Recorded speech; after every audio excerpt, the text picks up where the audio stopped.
વડોદરા શહેરની ઐતિહાસિક ઇમારતોની જાળવણી કરવામાં આવતી નથી। વડોદરા શહેરમાં મહારાજા સયાજીરાવ ગાયકવાડની ઐતિહાસિક ઇમારત જે કાલાઘોડા પાસે આવેલી છે, કાલાઘોડા પાસે આવેલ હેરિટેજ છત્ર બનાવવામાં આવી હતી,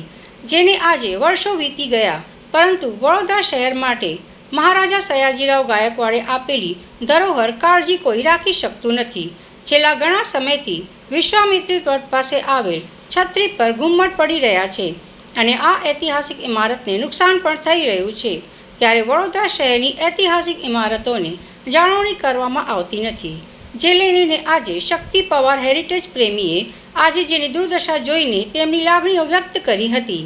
ઐતિહાસિક એટલે આની સાથે સયાજીરાવ ગાયકવાડ જે થડ છે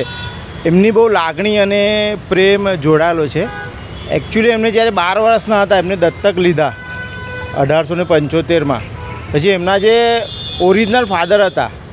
તો એમના ઓરિજિનલ ફાધરની યાદમાં એમને આ છત્રી બનાવેલી છે અને સામે જોશો તો એમની મધરના યાદમાં બનાવેલી, પણ પછી આગળ એનું કંઈ ડેવલપ ના પણ અહીંયા એમની ઓરિજિનલ ફાધર છે ને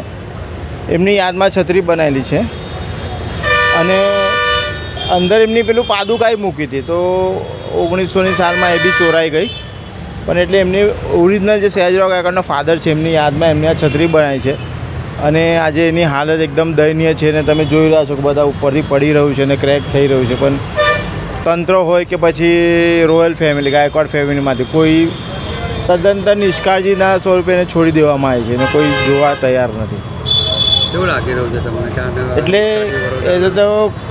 અમે આર્ટ લવર કે ભાઈ હેરિટેજ લવર તરીકે આમ દુઃખ થાય છે કે અમે કશું કરી જ નથી શકતા, કારણ કે તમે કોઈ આપણે પરમિશન વગર કશું કામ થાય ને, આ એકદમ ઐતિહાસિક વસ્તુ છે, એની તમે બધું આ કોતરણી પણ જોઈ શકો છો કે બહુ વ્યવસ્થિત એકદમ ઝીણવટપૂર્વક કામ કરેલું છે, એટલે આવું કામ હવે કરવું અને કરાવવું અશક્ય છે। એટલે ભાઈ એક હેરિટેજ લવર તરીકે મારી તો એ જ ઈચ્છા છે કે આને રિપેરિંગ થાય, જે તે સ્થિતિમાં પાછું આવે, એટલીસ્ટ એટલું તો થઈ જ શકે છે કોર્પોરેશન કે ગાયકવાડ થ્રુ।